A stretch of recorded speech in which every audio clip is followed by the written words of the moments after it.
الحمد لله رب العالمين والصلاة والسلام على سيد المرسلين أما بعد فأعوذ بالله من الشيطان الرجيم بسم الله الرحمن الرحيم الصلاة والسلام عليك يا رسول الله وعلى آلك وأصحابك يا حبيب الله الصلاة والسلام عليك يا نبي الله وعلى آلك وأصحابك يا نور الله تاجدار مدینہ، راحت قلب و سینہ، فیض گنجینہ، باعث معطر پسینہ، صاحب نزول سکینہ صلی اللہ تعالی علیہ وآلہ وسلم نے فرمایا، جسے کوئی سخت حاجت درپیش ہو تو اسے چاہیے کہ مجھ پر کثرت سے درود شریف پڑھے، کیونکہ یہ مصائب و آلام کو دور کر دیتا ہے اور روزی میں برکت اور حاجت کو پورا کرتا ہے۔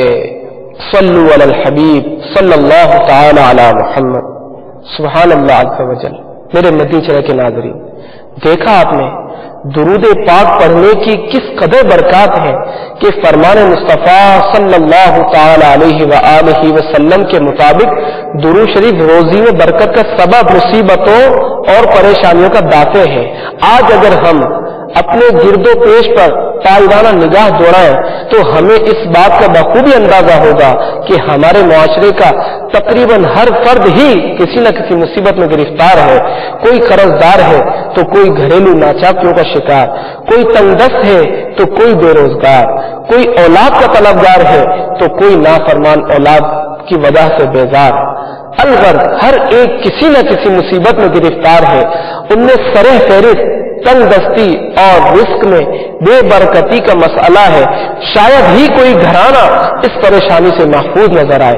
تنگ دستی کا سبب عظیم خود ہماری بے عملی ہے، جس کو سورہ شورا میں اس طرح بیان کیا گیا ہے۔ بسم اللہ الرحمن الرحیم وما أصابكم من مصيبة فبما كسبت أيديكم ويعفو عن كثير۔ ترجمہ کنز الایمان۔ اور تمہیں جو مصیبت پہنچی وہ اس کے سبب سے ہے جو تمہارے ہاتھوں نے کمایا، اور بہت کچھ تو معاف کر دیتا ہے۔ ایک شاعر نے کیا خوب کہا، جو کچھ ہے وہ سب اپنے ہی ہاتھوں کے ہے کرتوت، شکوا ہے زمانے کا نہ قسمت کا گلا ہے، دیکھے ہیں یہ دن اپنی ہی غفلت کی بدولت، سچ ہے کہ برے کام کا انجام برا ہے۔ میرے مدنی چینل کے ناظرین، افسوس صد افسوس کہ آج ہم اپنے مسائل کے حل کے لیے مشکل ترین دنیاوی ذرائع استعمال کرنے کو تو تیار ہے، مگر اللہ تبارک و تعالی اور اس کے پیارے محبوب صلی اللہ تعالی علیہ وآلہ وسلم کے عطا کردہ روزی میں برکت کے آسان ذرائع کی طرف ہماری توجہ ہی نہیں۔ آج کل بے روزگاری اور تنگ دستی کے گمبھیر مسائل نے لوگوں کو بے حال کر دیا ہے۔ شاید ہی کوئی گھر ایسا ہو جو تنگ دستی کا شکار نہ ہو۔ ان کے ان مسائل کے باعث ہر شخص پریشان ہے۔ ہر فرد یہ چاہتا ہے کہ کسی طرح تنگ دستی کے اس عذاب سے چھٹکارا مل جائے اور روزی میں برکت ہو جائے۔ میرے مدنی چینل کے ناظرین، اگر ہم اپنے مسائل اللہ تبارک و تعالی اور اس کے پیارے محبوب صلی اللہ تعالی علیہ وآلہ وسلم کے فرمان کے مطابق حل کرنے کی سعی فہم مسلسل کوشش کریں تو انشاءاللہ عز و جل دنیا و آخرت کی بے شمار بھلائیاں حاصل کرنے میں ضرور کامیاب ہوں گے۔ حضرت سیدنا حدبہ بن خالد علی رحمت اللہ ماجد کو خلیفہ بغداد مامون رشید نے اپنے ہاں مدعو کیا۔ طعام سے فراغت کے بعد کھانے کے جو دانے وغیرہ گر گئے تھے محدث موصوف چن چن کر تناول فرمانے لگے۔ مامون نے حیران ہو کر کہا، اے شیخ، کیا ابھی تک آپ کا پیٹ نہیں بھرا؟ فرمایا، کیوں نہیں؟ دراصل بات یہ ہے کہ مجھ سے حضرت سیدنا حماد بن سلمہ رضی اللہ تعالی عنہ نے ایک حدیث بیان فرمائی ہے کہ جو شخص دسترخوان کے نیچے گرے ہوئے ٹکڑوں کو چن چن کر کھائے گا وہ تنگ دستی سے بے خوف ہو جائے گا۔ لہذا میں اسی حدیث مبارکہ پر عمل کر رہا ہوں۔ یہ سن کر مامون بے حد متاثر ہوا اور اپنے ایک خادم کی طرف اشارہ کیا تو وہ 1000 دینار رومال میں باندھ کر لایا۔ مامون نے اس کو حضرت سیدنا حدبہ بن خالد علی رحمت اللہ ماجد کی خدمت میں بطور نذرانہ پیش کر دیا۔ آپ رحمت اللہ تعالی علیہ نے فرمایا الحمدللہ عز وجل، حدیث مبارکہ پر عمل کی ہاتھوں ہاتھ برکت ظاہر ہو گئی، یعنی بیٹھے ہی بٹھائے مجھے 1000 دینار حاصل ہونا حدیث مذکور پر عمل ہی کی برکت سے ہے۔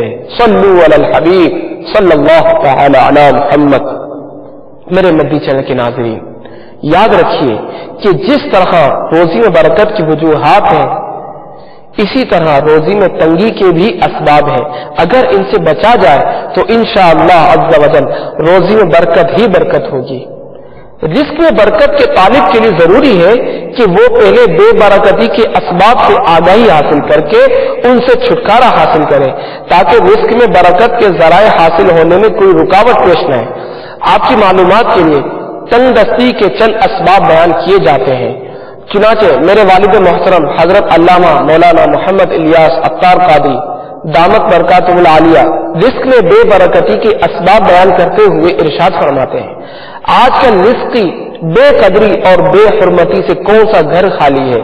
بنگلے میں رہنے والے ارب پتی سے لے کر جھوپڑی میں رہنے والا مزدور تک اس بے احتیاطی کا شکار نظر آتا ہے۔ شادی میں قسم قسم کے کھانوں کے ضائع ہونے سے لے کر گھروں میں برتن دھوتے وقت جس طرح سالن کا شوربہ، چاول اور ان کے اجزاء بہا کر معاذ اللہ عز و جل نالی کے نظر کر دیے جاتے ہیں، ان سے ہم سب واقف ہیں۔ کاش رزق میں تنگی کے اس عظیم سبب پر ہماری نظر ہوتی۔ مزید فرماتے ہیں، بغیر ہاتھ دھوئے کھانا کھانا، ننگے سر کھانا، چارپائی پر بغیر دسترخوان بچھائے کھانا، چینی یا مٹی کے ٹوٹے ہوئے برتن استعمال میں رکھنا، خواہ اس میں پانی پینا، یہ سب رزق میں تنگی کے اسباب ہیں۔ اگر ان سے بچا جائے تو انشاءاللہ عز و جل روزی میں برکت ہی برکت دیکھیں گے۔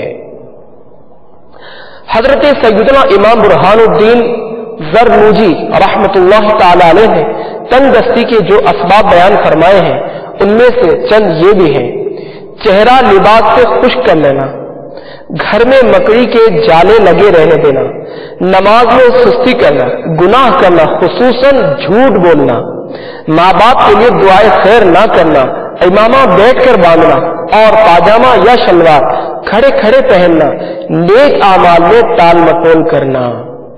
لہذا رزق میں برکت کے طالب کو چاہیے کہ مذکورہ بے برکتی کے اسباب پر نظر رکھتے ہوئے ان سے نجات کی ہر ممکن صورت کوشش کرے۔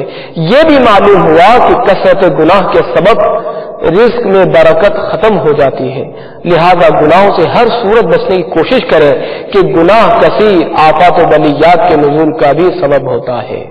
صلو علی الحبیب صلی اللہ تعالی علی محمد۔ میرے مدنی چینل کے ناظرین، آج کا مسلمان سخت گرمی میں روزگار کی تلاش میں مارا پھرتا ہے، مگر بدقسمتی سے رزق میں برکت کے اس آسان اور یقینی حل کو اپنانے کے لیے تیار نہیں۔ کاش کہ ہر مسلمان احکام اسلام پر صحیح معنوں میں کاربند ہو جائے تو بے روزگاری کا معاملہ جو آج بین الاقوامی مسئلہ بن چکا ہے اس پر بآسانی قابو پایا جا سکتا ہے۔ تنگ دستی سے نجات کے چند مدنی حل بیان کیے جاتے ہیں، آپ بھی ہمہ گوش ہو کر سنیے اور عمل کی نیت بھی فرما لیجیے۔ چنانچہ مشائخ کرام فرماتے ہیں، دو چیزیں کبھی جمع نہیں ہو سکتی، مفلسی اور چاشت کی نماز، یعنی جو کوئی چاشت کی نماز کا پابند ہوگا انشاءاللہ عز و جل کبھی مفلس نہ ہوگا۔ حضرت شیخ بلخی رحمت اللہ تعالی علیہ فرماتے ہیں، ہم نے 5 چیزوں کی خواہش کی تو وہ ہم کو 5 چیزوں میں دستیاب ہوئی۔ اس میں سے ایک یہ بھی ہے کہ جب ہم نے روزی میں برکت طلب کی تو وہ ہم کو نماز چاشت پڑھنے میں میسر ہوئی، یعنی رزق میں برکت پائی۔ اور رزق میں برکت کے اسباب میں سے یہ بھی اسباب ہیں کہ سورہ واقعہ کا ہمیشہ بالخصوص بعد نماز مغرب پابندی سے پڑھنا، نیز نماز تہجد پڑھتے رہنا، توبہ کرتے رہنا اور فجر کی سنتوں اور فرضوں کے درمیان 70 بار استغفار کرنا، گھر میں آیت الکرسی اور سورہ اخلاص پڑھنا اور بکثرت درود شریف پڑھنا رزق میں برکت کے اسباب میں سے ہے۔ صلو علی الحبیب صلی اللہ تعالی علی محمد۔ صاحب تحفۃ الاخیار علی رحمۃ اللہ القہار نے یہ حدیث پاک نقل کی ہے سرکار نامدار دو عالم کے مالک و مختار شہنشاہ ابرار صلی اللہ تعالی علیہ وآلہ وسلم کا ارشاد مشتبار ہے، جو مجھ پر روزانہ 500 بار درود پڑھے وہ کبھی محتاج نہ ہوگا۔ صلو علی الحبیب صلی اللہ تعالی علی محمد۔ پھر اس حدیث شریف کو نقل کرنے کے بعد یہ واقعہ بیان فرمایا۔ ایک نیک آدمی تھا، اس نے یہ حدیث سنی تو غلبہ شوق کے ساتھ 500 بار درود شریف کا روزانہ ورد شروع کر دیا۔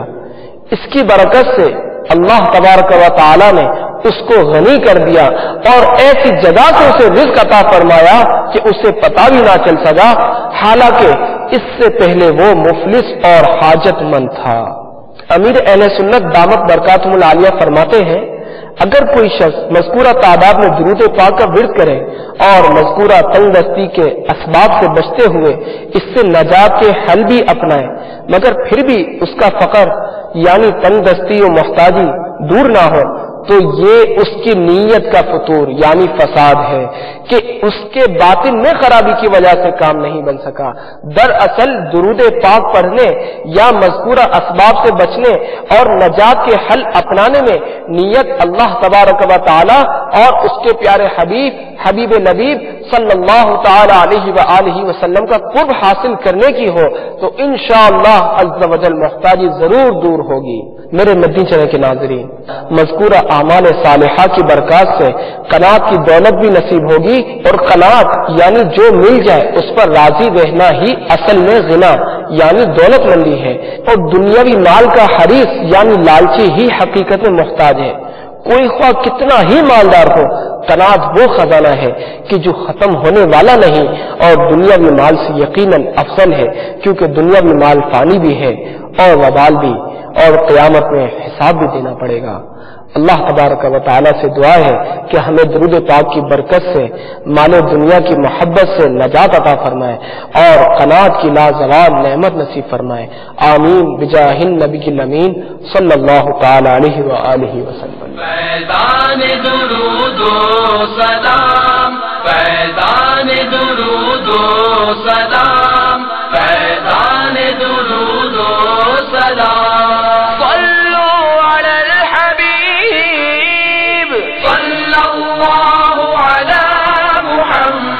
صلی اللہ